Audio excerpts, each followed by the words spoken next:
बतौर जीडीएस यदि डिपार्टमेंट आप पोस्ट को ज्वाइन किया है तो आपका एक ही सपना होना चाहिए और वो सपना ये है कि आने वाले 3 से 4 सालों में पदोन्नति को सुनिश्चित करना। 2026 के लिमिटेड डिपार्टमेंटल कॉम्पिटिटिव एग्ज़ाम को टारगेट कर रहे हैं और जो कि आने वाले कुछ दिनों में कंडक्ट किया जाना है। फिलहाल में हम आज की वीडियो में पेपर 1 उत्तर प्रदेश सर्किल उसके बाद उत्तराखंड सर्किल एक ही वीडियो में कवर करेंगे। तो चलिए बिना टाइम वेस्ट किए हुए आज का वीडियो स्टार्ट कर लेते हैं। देखिए काफी शानदार क्वेश्चन पूछे गए थे। पहला क्वेश्चन जो उत्तर प्रदेश सर्किल का पूछा गया था वो ये था कि पोस्टल मैनुअल के अनुसार पोस्टेज पेमेंट के लिए फ्रैंकिंग मशीन के इस्तेमाल के बारे में नीचे दी गई बातों में से कौन सा सही है। सिर्फ सरकारी डिपार्टमेंट के लिए उपयोग किया जाता है।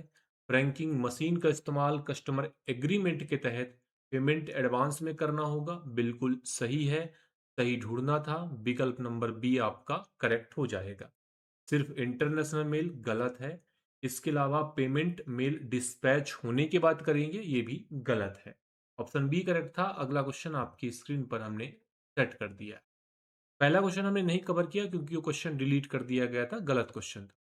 अगला है question number 3। India post operation guide के अनुसार या बोले पोस्ट ऑफिस गाइड पार्ट 1 के अनुसार इनमें से कौन सी बात बात आमतौर पर पोस्ट ऑफिस काउंटर क्लर्क की ड्यूटी नहीं है। पहला आपको बोला है आर्टिकल बुक करना, डिपॉजिट लेना, लेखा सांख्यिकी रजिस्टर तैयार करना, पाने वाले के दरवाजे तक मेल पहुंचाना, मनी ऑर्डर का पेमेंट करना। तो काउंटर क्लर्क का ड्यूटी जो है किसी भी आर्टिकल को दरवाजे तक पहुंचाना नहीं होता है। चलिए तो ये जो है ऑप्शन इसका सी करेक्ट हो जाएगा। अब चलते हैं अगले क्वेश्चन की ओर। डाक विभाग के दिशा निर्देश भाग 1 के अनुसार या फिर हम बोले कि पोस्ट ऑफिस गाइड 1 के अनुसार डाक में पाए गए अवैतनिक अपर्याप्त भुगतान वाले डाक लेखों के लिए निर्धारित उपचार क्या है। जैसे जो आर्टिकल अनपेड है या इनसफिशिएंटली पेड है उन कंडीशन में हम क्या करते हैं, दुगुना चार्ज करते हैं। कमी का दुगुना चार्ज लेने के बाद ही उस आर्टिकल को डिलीवर किया जाता है। और ऐसा नियम हमने कहाँ पढ़ा है, ऐसा नियम हमने डाकघर गाइड भाग 1 में पढ़ा है। ठीक है, ऑप्शन नंबर सी करेक्ट हो जाएगा। चलते हैं अगले क्वेश्चन की ओर। डाक विभाग का प्रशासनिक प्रमुख कौन होता है, डीजी, सीजीएम, सेक्रेटरी, मेंबर। तो डाक विभाग का जो एडमिनिस्ट्रेटिव कंट्रोल होता है वो डायरेक्टर जनरल के पास है। और ये नियम हमने कहाँ पढ़ा है, पोस्ट ऑफिस गाइड 1 के क्लॉज नंबर 1 में पढ़ा है। ऑप्शन ए जो है बिल्कुल करेक्ट हो जाएगा, बाकी सारे विकल्प बी सी डी गलत हो जाएंगे। पोस्ट ऑफिस गाइड 1 के अनुसार इंडियन पोस्टल सिस्टम में पोस्टेज के पेमेंट के बारे में कौन सा बात सही है।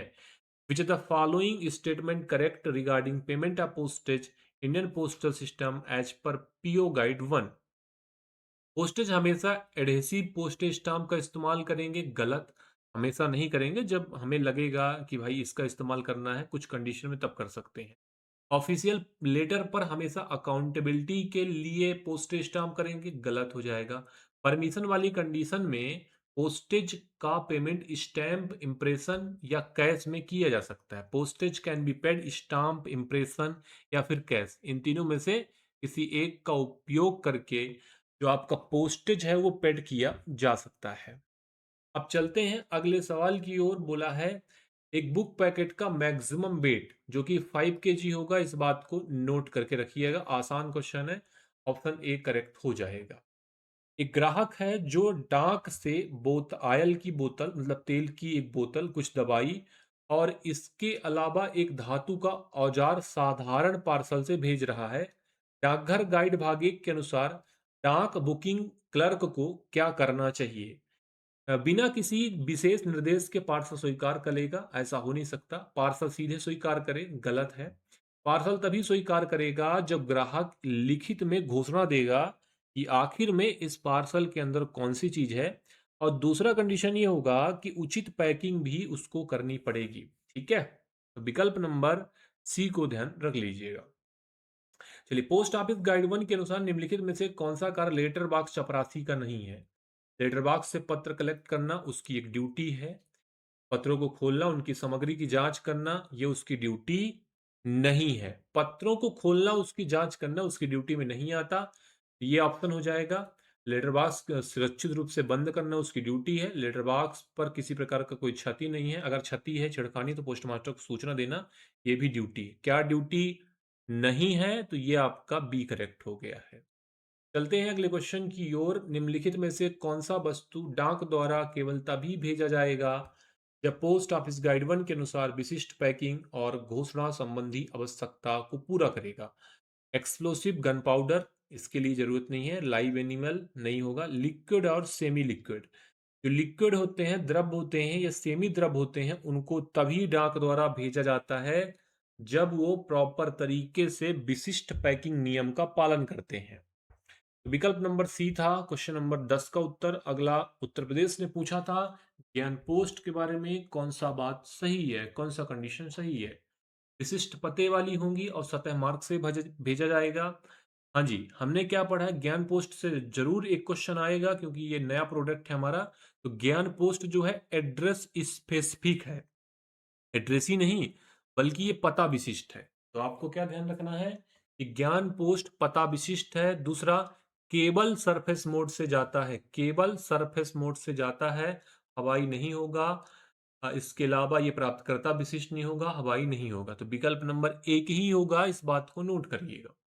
12 नंबर क्वेश्चन फिर पूछा था पोस्ट ऑफिस गाइड 1 के अनुसार अगर किसी पोस्टल कर्मचारी को शक है कि पार्सल में कोई एक्सप्लोसिव या नुकसानदायक चीजें जैसी बैन है तो क्या एक्शन लेगा?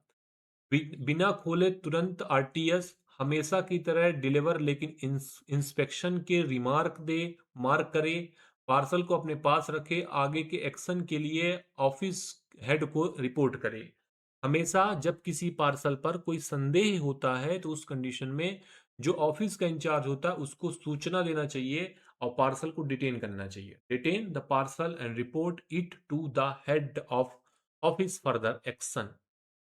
इनमें से कौन सी चीज पोस्ट बॉक्स से नहीं जा सकती? एरोग्राम जा सकता है, इनलैंड लेटर कार्ड जा सकता है, रजिस्टर्ड न्यूज़पेपर जा सकता है। क्या नहीं जा सकता? तो रजिस्ट्री लेटर नहीं जाएगा। क्वेश्चन नंबर 14 है, इनमें से कौन सी चीज फ्रैंकिंग मशीन से की गई चीजों के लेने के लिए वैलिड कंडीशन नहीं है? कौन सा वैलिड कंडीशन नहीं है?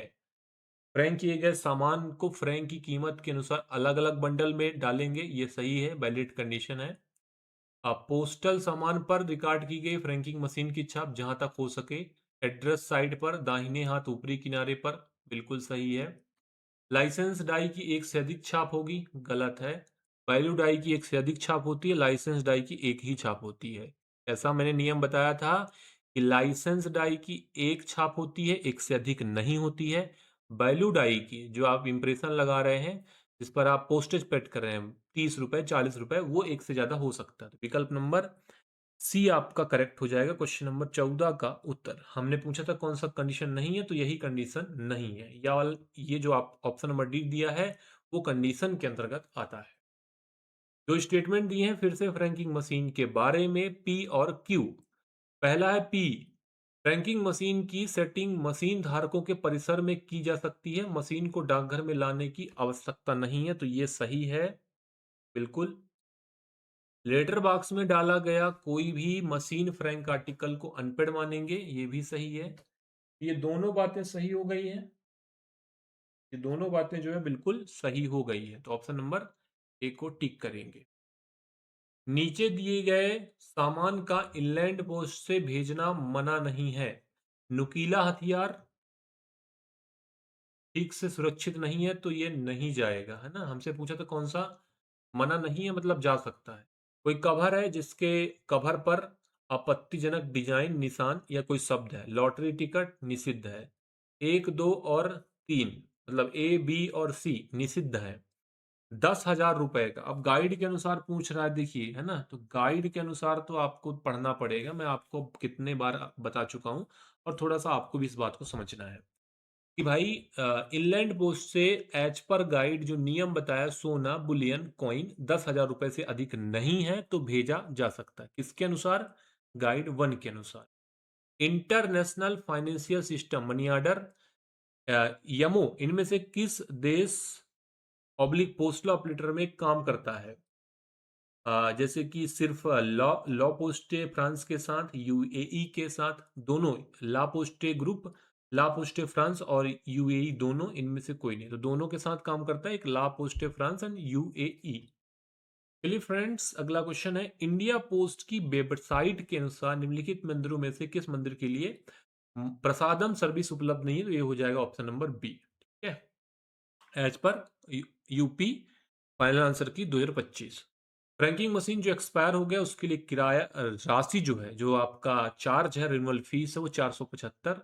नॉर्मली तो आपका लगता है 375, लेकिन जब लेट फीस हो जाता है 100 रुपये और प्लस कर देते हैं, है ना। और 5 साल के लिए होता है। नया जो हम अभी यूज कर रहे हैं उसके बारे में चर्चा कर रहा है। अगर इंडियन पोस्टल ऑर्डर आईपीओ आखिरी महीने के आखिरी दिन से 6 महीने के अंदर पेमेंट के लिए पेश नहीं किया तो दूसरा कमीशन आपको देना पड़ता। तो विकल्प नंबर सी को ध्यान रखिएगा। चलते हैं अगले क्वेश्चन की ओर। 21 नंबर क्वेश्चन है, आईटी मॉडर्नाइजेशन का मुख्य उद्देश्य क्या था? आईटी मॉडर्नाइजेशन का मुख्य उद्देश्य आपसे क्वेश्चन में पूछा था। चलिए देख लेते हैं विकल्प। पोस्ट ऑफिस के ग्रीन एनर्जी सोल्यूशन नहीं होगा, काउंटर ऑपरेशन है, पोस्टल बैंकिंग है, एचआर ह्यूमन रिसोर्स है, इन सब के लिए सॉफ्टवेयर एप्लीकेशन बनाना, ये आईटी मॉडर्नाइजेशन 2012 का उद्देश्य था। विकल्प नंबर बी करेक्ट है। चलिए डिस्काउंट स्ट्रक्चर पूछा है, कितना डिस्काउंट मिलेगा कॉर्पोरेट कस्टमर के लिए। मैंने एक चार्ट बताया था आपको। आपको अमाउंट दिया है 5,01,000 से 25 लाख तक। तो ये 10 से शुरू होता है। दूसरा ये आपका स्ट्रक्चर था तो 15% हो जाएगा, है ना। 15% छूट मिलेगा 5,01,000 से लेकर आपका यदि 25 लाख तक है तो। घरेलू फिलाटेलिक डिपॉजिट अकाउंट खत्म होने पर उससे कम से कम कितने पैसे फिर से भरना चाहिए? मतलब मिनिमम आपको इतना डिपॉजिट करना पड़ेगा। तो वो राशि जो है 200 है। 200 कम से कम आपको अभी वर्तमान में नियम के हिसाब से मेंटेन करके चलना है। 24 है, कौन सी क्लास का स्टूडेंट डिपार्टमेंट ऑफ पोस्ट की स्कॉलरशिप स्कीम में हिस्सा लेगा? तो वो है आपका 24 का बी हो जाएगा। 6 से लेकर 9 तक के बच्चे पार्टिसिपेट कर सकते हैं। इंटरनेशनल ट्रैक पैकेट अभी 5 kg स्टैंडर्ड वेट ले रहा है। 136 से ज्यादा देशों में उपलब्ध है, कुछ के लिए 2 है। लेकिन अब आपको ध्यान रख लेना है कि जो उत्तर ले रहा है सर्कल, बहुत सारे सर्किल का हमने आकलन किया है, वो 5 kg ले रहा है। 5 kg मैक्सिमम है ना। तो कोई देश ऐसे हैं बोलते हैं 5 kg नहीं लेंगे 2 ही लेंगे, तो उनके लिए 2 ही है। बाकी स्टैंडर्ड वेट जो है आपका 5 kg हो चुका है। ऑफिशियल आपको साइट पे भी दिखेगा ये। डायरेक्ट पोस्ट के तहत डायरेक्ट पोस्ट के तहत आर्टिकल अनएड्रेस होते हैं। A3 साइज होगा और 1,000 जो है वो क्वांटिटी मिनिमम होगी। बुकिंग की तारीख से कितने साल से ज्यादा समय तक बिना पेमेंट किए मनी ऑर्डर रकम का वैल्यू उस समय के खत्म होने के बाद सेंट्रल गवर्नमेंट के खाते में चली जाएगी। और ये टाइम पीरियड है 3 साल। 3 साल के भीतर जो है अगर राशि ना तो रेमिटर ना तो पेई को जाती है तो उस कंडीशन में राशि जो है वो किसको चली जाती है? सेंट्रल गवर्नमेंट के खाते में। और 3 साल का टाइम पीरियड है। डीएनके डाकघर निर्यात केंद्र इंटरनेशनल ट्रैक पैकेट के जरिए एक्स्ट्रा डिस्काउंट 2% है। इस बात को नोट करके रखिएगा। ऑप्शन नंबर ए करेक्ट है। हालांकि एक स्ट्रक्चर में इंडिया पोस्ट में अभी 1% भी कर दिया, लेकिन आंसर जो है 2% ही बहुत सारे सर्किल में उत्तर ले रहा है। इंडिया पोस्ट के जरिए लिटरेचर फॉर ब्लाइंड के बारे में स्टेटमेंट सही है। देखिए इसमें जो है हिंदी, इसका अब स्किप कर दीजिएगा, थोड़ा सा हिंदी गलत है। हम ऑप्शन नंबर डी पर देखते हैं। और पढ़ा भी है हमने कि कोई भी पोस्टेज जो है बीएलपी पर नहीं लगता। तो क्या लिखा है? No postage shall be chargeable but air mail fee chargeable transmission by air. तो ऑप्शन नंबर डी करेक्ट था।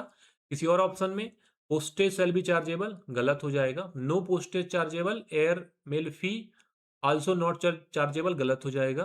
पोस्टेज सेल भी chargeable as well as air mail fee chargeable गलत हो जाएगा। ठीक है, पोस्टेज तो चार्जेबल है ही नहीं है।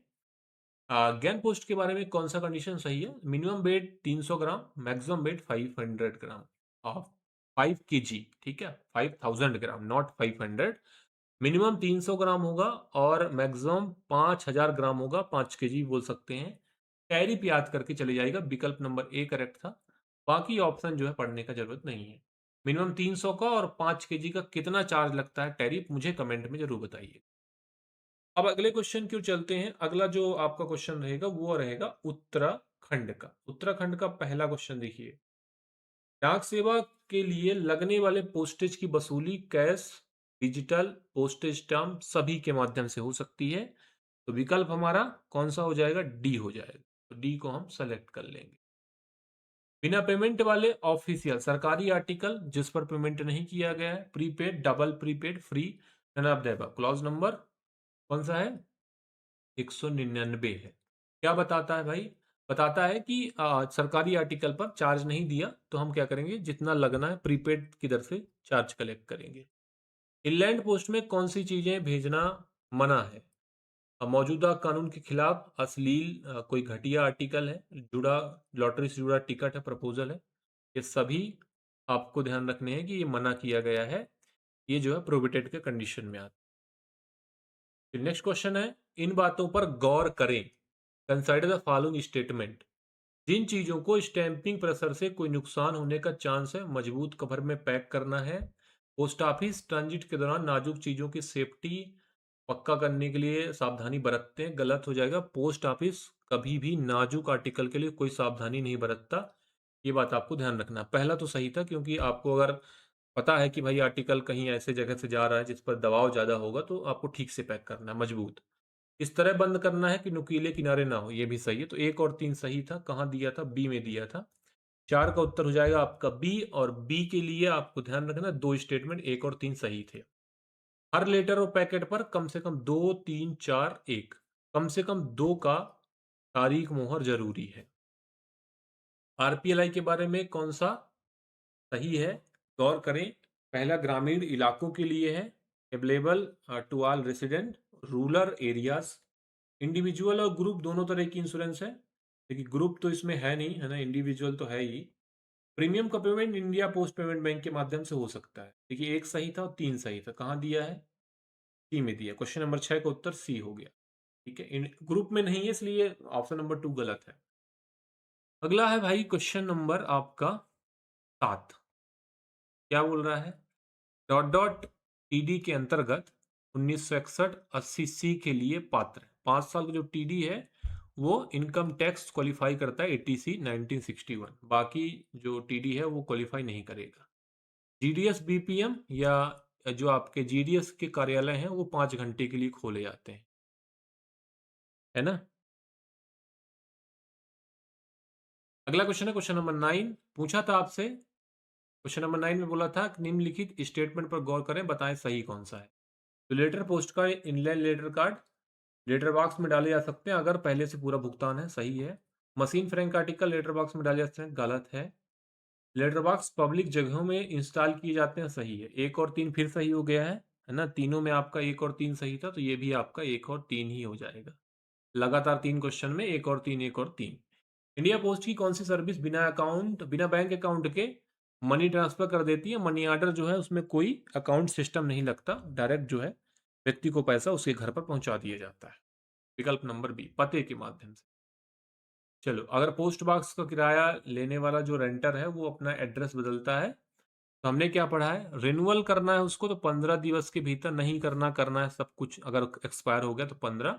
और एड्रेस वाले में जो है वो 7 दिन है, तो एड्रेस में 7 दिन के भीतर सूचना देना ही पड़ता है ना। बहुत सारे और कंडीशन है, एप्लीकेशन पोस्ट मास्टर को देगा, है ना। उसको जो है के बाद एप्लीकेशन के बाद प्रोफार्मा वगैरह दिया जाएगा, और उसको अपने डिटेल जो है सबमिट करने, किस किस आगंतुक के अतिथि के आर्टिकल लेगा, वो सारी चीजें मेंशन करना है।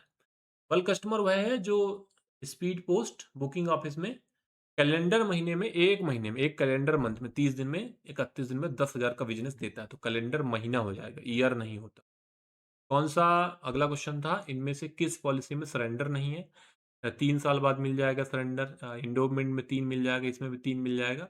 चिल्ड्रन पॉलिसी में उपलब्धि नहीं है, और एक और है एंटीसिपेटेड सुमंगल जिसे बोलते हैं, उसमें भी उपलब्ध नहीं, इसलिए इसका डी था। अगला था 14 नंबर का, पीएलआई सिर्फ सेंट्रल और स्टेट गवर्नमेंट के एम्प्लॉय के लिए अवेलेबल है। केवल सेंट्रल, ये गलत हो जाएगा ना, केवल अवेलेबल नहीं, और भी बहुत सारे एलिजिबल है इसके लिए। आरपीएलआई का मकसद गांव के लोगों को बीमा देना है, सही है। पीएलआई आरपीएलआई में whole life, convertible whole life जैसी पॉलिसी है, ये बिल्कुल सही है, 2 और 3 सही है। क्वेश्चन नंबर 14 था, 2 और 3 हमें बी में दिया है, एक और 2 नहीं होगा और 3 नहीं होगा, ये आपका बी हो जाए। चलो भाई, डाक शुल्क का अग्रिम भुगतान जनता को सलाह दिया जाता है कि वो क्या करें, उपयुक्त उच्चतर मूल्य वर्ग का उपयोग करें और न्यूनतम डाक टिकट का उपयोग करें, ठीक है। मतलब मिनिमम जो है, मिनिमम अप्रोप्रिएट हायर वैल्यू क्या करना है, उपयुक्त उच्चतर डाक टिकट की संख्या निम्नतम होगी, न्यूनतम होगी, और जो आपका डिनोमिनेशन है वो हाई होगा। तो विकल्प नंबर ए को चयन करिएगा। पोस्ट ऑफिस सेविंग अकाउंट के बारे में आपको गलत बताना है। एक व्यक्ति एक अकाउंट, सही है। अकाउंट 10 साल का माइनर खोल सकता है। डिपॉजिट की कोई लिमिट नहीं है। तीनों सही थे। सिंगल अकाउंट को ज्वाइंट अकाउंट में बदला जा सकता है, ये गलत था। ठीक है? चलो, डोमेस्टिक स्पीड पोस्ट कंसाइनमेंट के लिए इंश्योरेंस सर्विस की मैक्सिमम लिमिट जो है वो 1 लाख हो जाएगी, ठीक है। आरपीएलआई की चिल्ड्रन पॉलिसी के तहत मैक्सिमम सम एश्योर्ड क्या है, 1 लाख या पेरेंट का सम एश्योर्ड जो कम होगा। पीएलआई में आपका 3 लाख या फिर पेरेंट का सम एश्योर्ड जो कम होता है, और आरपीएलआई में 1 लाख या फिर पेरेंट का जो सम एश्योर्ड होता है वो। तो ऑप्शन नंबर ए, आरपीएलआई में चिल्ड्रन पॉलिसी का लिमिट 1 लाख या पेरेंट का सम एश्योर्ड जो कम होगा, ठीक है। विकल्प नंबर ए करेक्ट था। पीएलआई में 3 लाख है, ध्यान रखिएगा। एपीएस या आर्मी पोस्टल सर्विसेज के बारे में गौर करिए। इसका प्रमुख जो होता है वो मेजर जनरल रैंक के बराबर एक एडीजी होता है ना। जितना कि रैंक मेजर जनरल का होता है बेस सर्कल में, उतना ही एडीजी जो है नियुक्त किया जाता है, इसका हेड। तभी आर्मी पोस्टल सर्विस स्टाफ की भर्ती आर्मी से नहीं होती, बल्कि डिपार्टमेंट ऑफ पोस्ट डिपुटेशन पर जाते हैं, है ना। पोस्ट ऑफिस के जो कर्मचारी जो है डिपुटेशन बेस पे एपीएस में काम करते हैं। तो 1 और 3 सही। 1 और 3 वाले बहुत सारे आंसर उत्तराखंड ने सेलेक्ट किए। चलिए, चार चार क्वेश्चन हो गए टोटल। अगला क्वेश्चन, पोस्ट ऑफिस के रिकरिंग डिपॉजिट अकाउंट में लोन सुविधा सही कौन सा है। 50% मिलेगा, कम से कम 12 महीना चलना होना चाहिए, 12 महीना डिपॉजिट होना चाहिए, ठीक है। बिल्कुल सही है, सारे ही सही है भाई।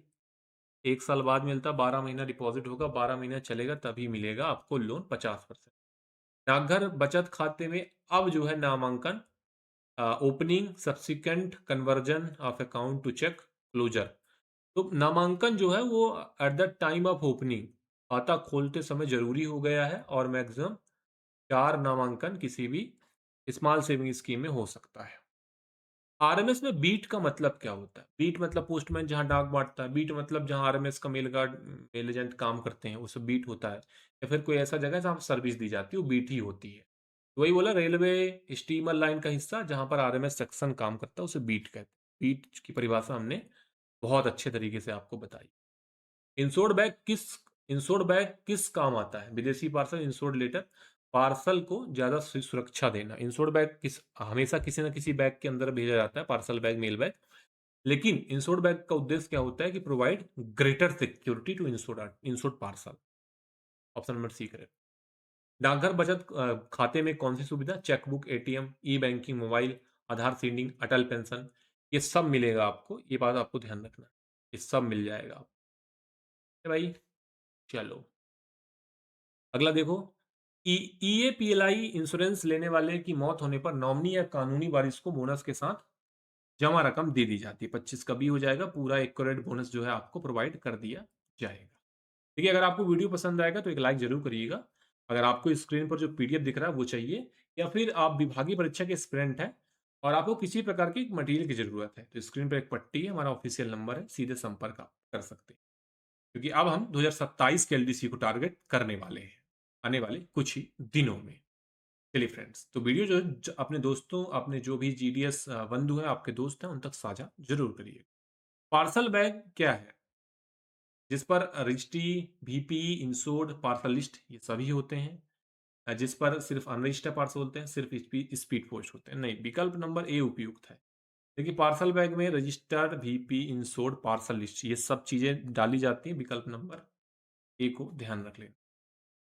नोडल पोस्ट ऑफिस क्या है? Nodal post office head office controlling multiple sub office, post office authorise to receive short mail near offices reduce peak load. बिल्कुल सही है। जो आसपास के जो ऑफिसेस है उनके दबाव को कम करने के लिए हमने नोडल पोस्ट ऑफिस बनाया है, और विकल्प नंबर बी बिल्कुल उपयुक्त आंसर है। फॉरेन पोस्ट ऑफिस विदेश डाकघर क्या करेगा? पहला तो बोला है आपको कि कोई भी ऑफिस जो इंटरनेशनल मेल हैंडल करेगा, ये नहीं होगा। फॉरेन पोस्ट ऑफिस के बारे में पूछ रहा। आरएमएस ऑफिस जो सिर्फ पार्सल का एक्सपोर्ट हैंडल करेगा, नहीं होगा। बॉर्डर एरिया के पास ब्रांच ऑफिस, नहीं होगा। एक्सचेंज ऑफिस जो विदेशी मेल पर कस्टम ड्यूटी लगाता है, तो ये ऑफिस ऑफ एक्सचेंज भी है, आपका आदान प्रदान भी करता है, और साथ ही कस्टम का एग्जामिनेशन करता है, उसे हम फॉरेन ऑफिस कहें, फॉरेन पोस्ट ऑफिस कहें। पैकेट बैग क्या है? पैकेट बैग पैकेट बैग क्या है कि भाई जो खाली बोरे लौटाते हैं हम यूबीओ डीबीओ सीबीओ को, वो पैकेट बैग होते हैं। मतलब बहुत सारे थैले जो खाली होते हैं डाक के ना, उनको एक बोरे में भरा और बोरे में भर के उसको भेज दिया, उसको पैकेट बैग बोलते हैं। विकल्प नंबर बी को आपने ध्यान रखा। चलिए, इसका उत्तर बी था, बाकी सारे ऑप्शन गलत थे। अगला क्वेश्चन, वीडियो का आखिरी क्वेश्चन रहेगा। बोला है इनमें से कौन सा ऑफिस किसी भी बैग से डील नहीं करता? बैगों के हस्तांतरण की प्रणाली 1971 में बनाई गई, यूबीओ डीबीओ सीबीओ, और एक सीबीओ दो है, एक सेंट्रल वाला है। तो सेंट्रल वाला जो है वो जो कागजी कार्यवाही होती है उससे डील करता है, बाकी ये बैग वैग से डील नहीं करता है। बैग से डील डीबीओ करेगा, सर्किल बैग ऑफिस, और एक यूबीओ भी करता है ना। ये सेंट्रल बैग ऑफिस केवल कागज से डील करता है, जो आपका लेन देन होता है बैग का, उससे मतलब रखता है। इस वीडियो में उत्तराखंड का किया, पेपर सॉल्व किया है, उसके बाद हमने उत्तर प्रदेश का भी किया है। ध्यान रखिएगा। सारे क्वेश्चन टोटल 60 क्वेश्चन किए हैं। वीडियो पसंद आया लाइक करिएगा। विभागीय परीक्षा के एस्पिरेंट है, किसी भी क्वेश्चन में कोई दिक्कत है तो कमेंट बॉक्स में डालिएगा। विभागीय परीक्षा के एस्पिरेंट है तो चैनल को सब्सक्राइब जरूर कर लीजिएगा। जुड़ने के लिए आप सभी का धन्यवाद।